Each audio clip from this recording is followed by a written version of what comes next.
نیاز صاحب، قائد اعظم نے علامہ اقبال کے خواب کو شرمندہ تعبیر کیا اور ہم نے یہ ملک حاصل کیا.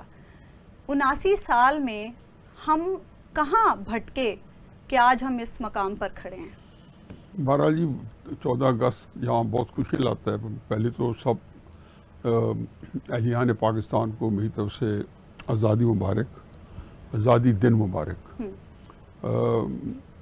بہرحال جی بانیان پاکستان کے سامنے ایک کلیئرٹی تھی، ایک ویژن تھا اور کچھ رہنما اصول تھے جو انہوں نے متعین کیے تھے، اور پاکستان کو اس کے مطابق ڈھلنا تھا، بننا تھا.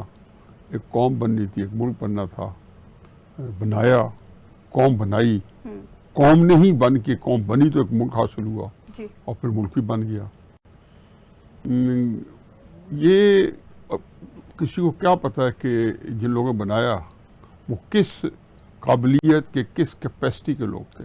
میں ایک فکر ایڈ کروں کہ 20ویں صدی جو ہے غیر معمولی صدی ہے، کیونکہ یہ پہلی صدی ہے جو کہ جس میں نامور لوگ سیاستدان پیدا ہوئے. اب قائد اعظم جو ہے، میری یہ اس کے بارے میں بہت کمپیریٹو اسٹڈی ہے. قائد اعظم سب سے ایک بہت ان سب کے مقابلے میں میرا ذاتی طور پہ ہے کہ ان کو ایک خاص سب سے بڑا مقام رکھتے تھے. اس کو بڑے بڑے نامور لوگوں نے اس کے ان کا مانا انہوں نے مانا. اسٹینلی وولٹ پارٹ نے اپنی کتاب کا آغاز یہی کیا کہ یہ تاریخ انسان کا ایک واحد شخص ہے کہ جیسے میں قوم بھی بتائی، ملک بھی بنایا، ایک تاریخ کا دھارا بدلا، ایک جغرافیہ تبدیل کیا دنیا کا. لیکن ہماری بدقسمتی کہ جب پاکستان بنا تو ہم گول سے دور ہوتے گئے. قومیں کیسے بنتی اور قومیں کیسے جو ہے تباہ ہوتی ہیں؟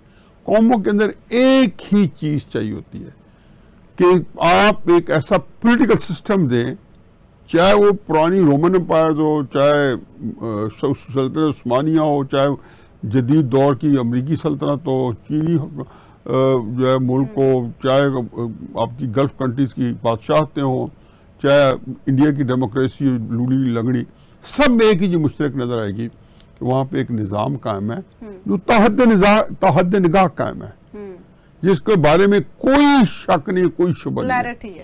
تو یہ پہلی نشانی ہے کہ ملک کے اندر اس کا مطلب ایک کوئی نظام نہیں ہے، اور ملک کا نظام نہیں ہے تو اس کا مطلب ہے کہ پولیٹیکلی ملک جو ہے وہ انتہائی غیر مستحکم ہے، انسرٹینٹی ہے. چنانچہ آپ اس ملک کے اندر، میں اپنے کالم میں بھی لکھتے رہتا ہوں، پھر دوبارہ دہرا دیتا ہوں کہ آپ اس ملک کے اندر اگر سونے کا کہ ٹیلے بھی آپ کو درافت ہو جائے نا، اور تیل کے سمندر بھی آپ درافت کر لیں، تو آپ جو ہے اس ملک کو آگے نہیں جانا تھا. اس ملک کو سیاسی استحکام میں لے کے جانا تھا. سیاست اور ریاست کو اکٹھا رکھنا. دو چیزیں، دو مثالیں میں آپ کو دوں گا موازنے کہ جتنے ملک اس وقت G20 کے اندر ہیں، سٹارٹنگ پر امریکہ ٹاپ پہ اور نیچے میں سب سے ٹرکی ہے جو کہ $1 ٹریلین سے زیادہ کی جنی اکانومی ہے. ان سب کے اندر ایک ہی چیز مشترک ہے، یہ پولیٹیکلی اسٹیبل ہے.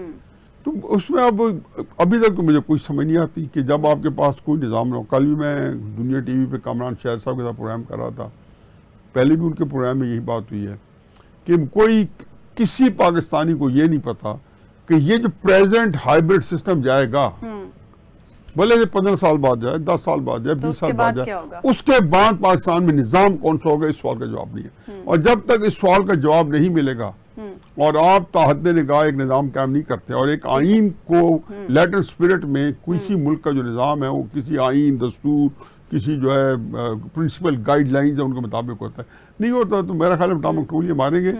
کرنے کا کام ایک ہی ہے، ملک برباد کرنے میں ہمارے ہم لوگوں کے جو بڑی نسل ہے اس سے اور آتا ہے، لیکن اصل جو کرنے کا یہ ہے کہ جو ایک سیاسی طور پہ ملک کو جو آگے چلنا ہے یا کیا کرنا ہے، تو اس کا ماضی یہی بتاتا ہے، دنیا کی تاریخ یہ بتاتی ہے کہ مستحکم سیاست، پولیٹیکل اسٹیبلٹی اور مستحکم نظام جو ہے جس کو کوئی جس میں آنچ نہ آئے اور وہ نظام خودکار ہو، وہ کسی کے ڈنڈے سے، سوٹے سے کہ جب یہ لاٹھی میری ہے تو بھینس کو تمہاری ہے کہ سور پہ نہ چلے.